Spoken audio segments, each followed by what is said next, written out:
Hello po, magandang araw po. Welcome back sa aking Mountain Channel. Ako po ay magdidemo ngayon ng 2 valves control ng dalawang 3-way switch at saka isang 4-way switch. Ito po yung ating diagram. Yung line 2 po, diretso na po yan sa ating mga valve. Diretso na po yan sa ating mga valve. Yung valve 2, yung line 2 niya, nakakunik lang po dito sa ating valve 1 sa line 2. Yan po. Nakakunik lang po yung valve 2 natin, yung line 2 niya, dito sa ating valve 1. Para hindi na tayo magkonsumo ng mahaba pang wire para i-connect dito sa ating line 2. Dito na lang natin pinaabot para makatipid tayo ng wire. Kaya yung valve 2, nakakunik lang dito siya sa ating valve 1, yung line 2. At yung line 1 naman, ito, diretso yan dito sa ating unang 3-way switch. Ang unang 3-way switch kasi, may number siya na 0, 1, and 3. Ito. Yung line 1, diretso yan dito sa unang 3-way switch natin sa 0. Ito naman yung mga traveler natin. Ito, dalawa. Yung number 1, galing dito sa ating unang 3-way switch, diretso yan dito sa number 1 din sa 4-way switch.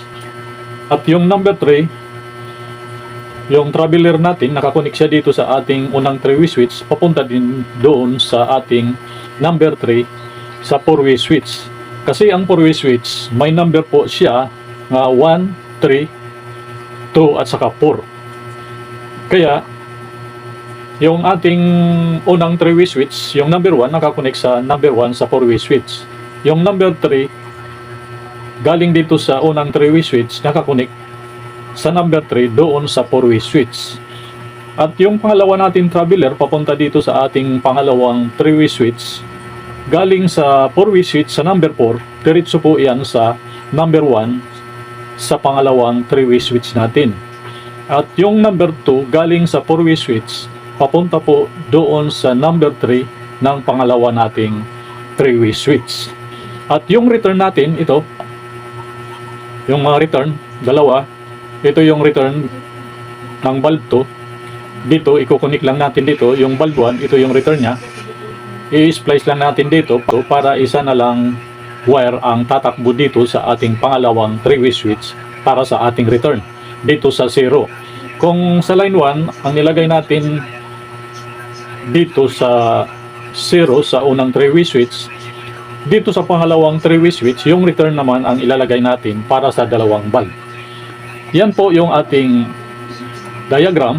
2 valves control ng dalawang 3-way switch at isang 4-way switch.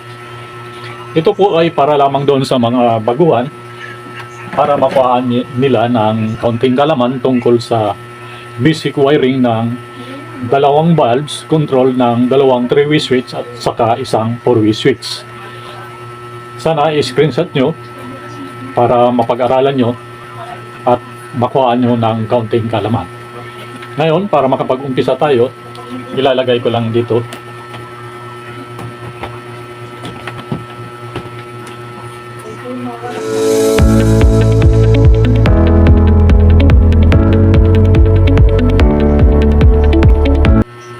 Ngayon, ito na yung ating supply. Ito, galing dito. Yan. At yung valve natin, ito, yung valve 2, nakakunik lang po dito. Base sa ating diagram, nakakunik lang po dito sa ating line 2, dito sa valve 1. Ito po. At saka yung return ng valve 2, ito na po. At yung return ng valve 1, ito rin po. Dito natin i-splice yung ating mga wire. Ngayon, i-fix ko lang ito. Yan. Ngayon, ito po yung ating line 2 at saka line 1. At ito po yung mga return. Yung return ng dalawang valve at saka ito naman po yung line 2 para sa ating dalawang valves. Ngayon, nilagay ko na po yung mga traveler ito. Dito yung unang 3-way switch, dito yung 4-way switch at saka yung pangalawang 3-way switch.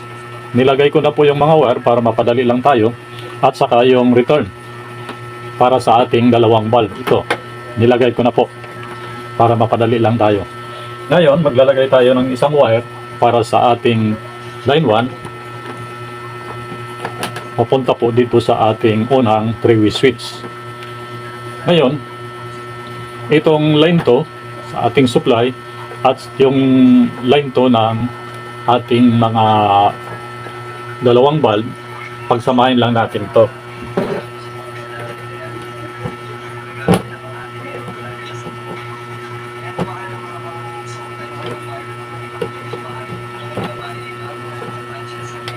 Ito po yung binabaluktot ko po ito para hindi po matalim dito. Lagyan natin ng electrical tape. Paglagay naman ng electrical tape, kung ano kakapal ng insulation ng wire, ganun din ang kakapalan yung ilalagay pag sa actual na. Ako po, for demo purposes lang po, manipis lang po yung ating ilalagay. Yan.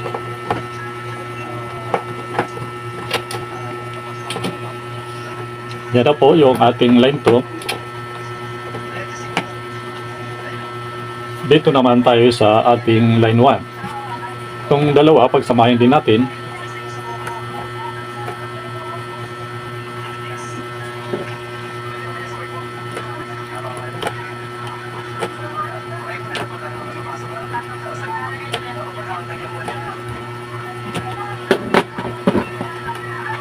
Bawasan natin.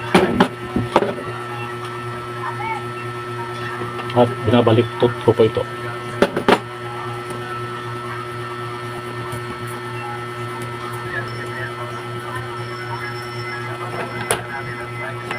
Yan. Tapos na tayo sa ating line to at saka line 1. Dito naman tayo sa ating return. Ito yung dalawang return at yung return natin papunta doon sa ating pangalawang 3-way switch. Itong tatlong ito, pagsama-samahin lang natin para magkaroon na po siya ng supply.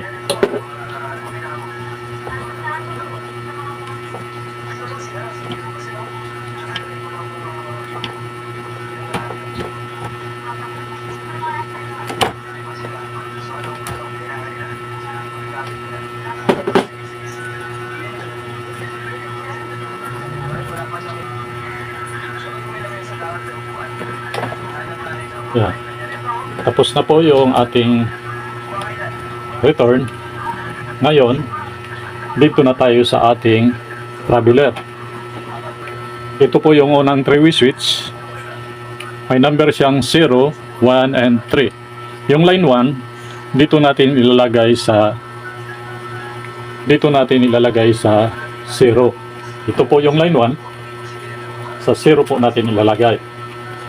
At ito naman po yung number 1. Dito natin ilalagay sa number 1. Yan. At yung para sa number 3, dito natin ilalagay sa number 3. Yan.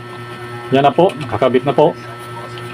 At yung galing dito sa 3-way switch, ito po yung ating 4-way switch.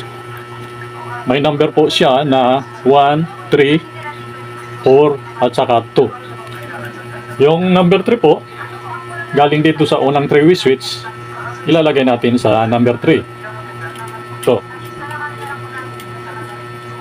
At yung para sa number 1, dito natin sa number 1 ilalagay. Yan. At yung papunta doon sa pangalawa nating 3-way switch, ito po, yung traveler. Yung number 2, dito po natin ilalagay sa number 2. Yan. At yung number 4, dito natin ilalagay sa number 4. Yan. Dapat galaw-galawin para masiguro nga nakakagat na siya ng maigi. Yan na po yung ating 4-way switch. At dito naman tayo sa ating pangalawang 3-way switch. Ito. Tulad ng dati, may number siyang 0 at 1 and 3. Yung return, sa 0 natin ilalagay. Dito. Yung return sa dalawang bulb.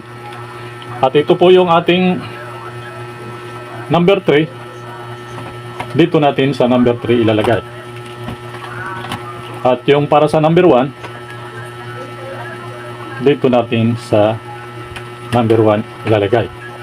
Yung galing dito sa number 4, papunta dito sa pangalawang 3-way switch sa number 1. Yung number 2, diretso po dito sa pangalawang 3-way switch natin sa number 3. Galing dito sa 4-way switch natin. Yan na po, nakalagay na po. Ngayon, ipipix lang natin.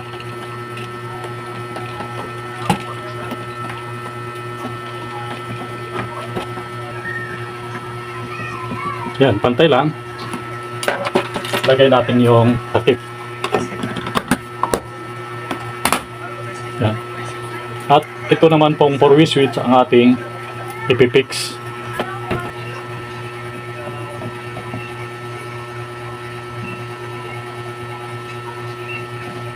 Yan, pantay lang. Lagay natin yung takip.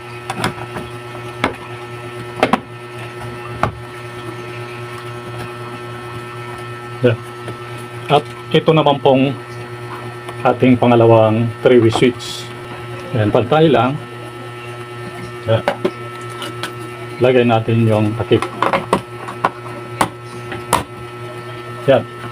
Tapos na tayo mag wiring. Lagay natin yung bulb.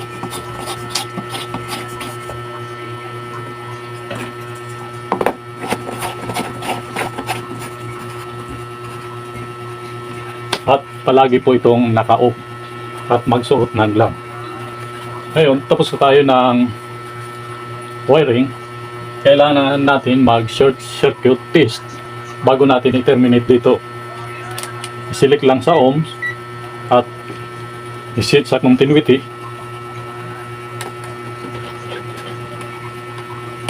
Buzzer lang yung kailangan natin dito. Yan. Buzzer lang ang kailangan natin dito para sa continuity. At kailangan natin mag-short circuit test. Ito po, tumutunog naman. Ngayon, ilalagay ko po dito sa ating line 1 at saka line 2. Pag tumunog po siya, ibig sabihin may mali sa ating wiring connection. Pag hindi po tumunog, ibig sabihin goods po yung ating wiring connection. Ilagay ko na po. Yan, hindi po tumunog. Short ko lang. Yan. Okay naman yung lagay ko ulit. Yan, hindi naman tumunog. Ibig sabihin, okay po yung ating connection. Ngayon, pwede na natin i-terminate ito. At kailangan naka-upo ito, ating breaker. At magsuot ng gloves kasi kailangan po naka-gloves kayo para safety first.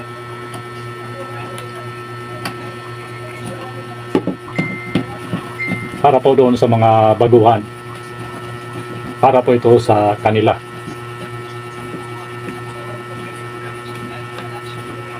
Yan, higpitan lang po. Yan. Yan na po. Ngayon, bago natin i-on, kailangan natin kunan ng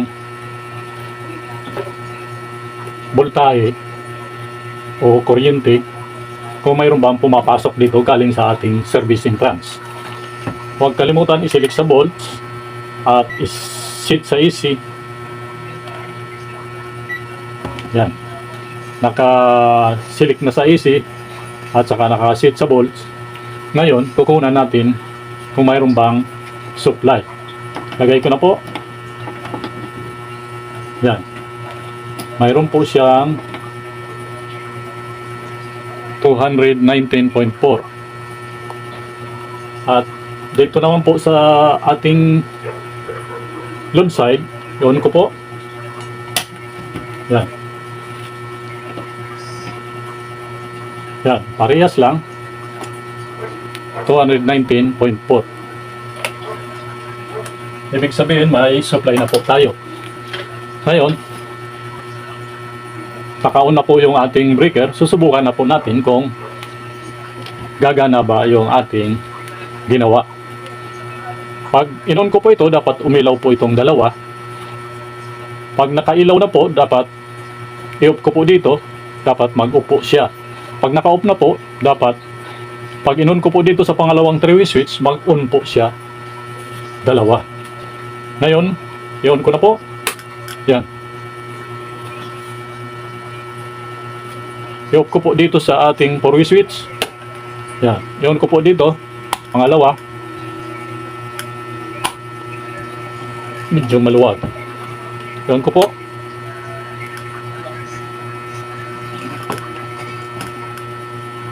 Yan.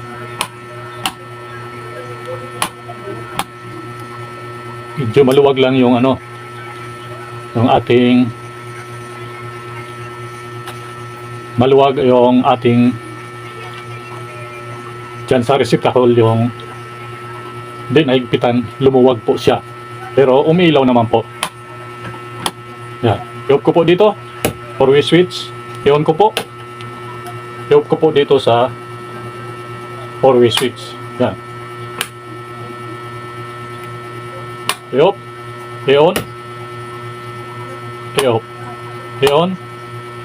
I-off. I-on. Medyo nagluluko lang yung ating ano, bulb to kasi siguro maluwag yung tornilyo dyan sa receptacle. Pero mamaya ayusin ko yan. Ngayon, ito na po, gumana po. I-off ko po, i-on ko po dito. Kumukurap siya. Kasi maluwag yung, hindi maigpit yung sa receptacle. I-off ko po, i-on. Ngayon, i-off ko po dito sa ating breaker. Yan. I-on ko po. I-off ko po. I-on dito. I-off. I-on. Medyo nagkukurap lang kasi maluwag. Pero okay naman po. Mamaya ihigpitan ko yan. Kasi pag maluwag, naggaganyan yan. Kumukurap siya. Hindi mahigpit yung sa receptacle. Lumuwag na siya. Okay na po. Yan po yung ating demonstration. 2 valves control ng dalawang 3-way switch at saka isang 4-way switch. Kadalasan ginagamit ito sa mga hagdanan at saka sa hallway. Kaya para doon sa ating mga baguhan, sana napulutan nyo ng kaunting kaalaman at sana po mag-subscribe po kayo sa aking munting channel. At doon sa nakapag-subscribe na, maraming salamat po. At yung hindi pa po nakapag-subscribe, sana po mag-subscribe po kayo sa aking munting channel. Maraming salamat po. Hanggang sa muli. Sana po pagpalain tayo ng may kapal. Thank you. I-off ko na po.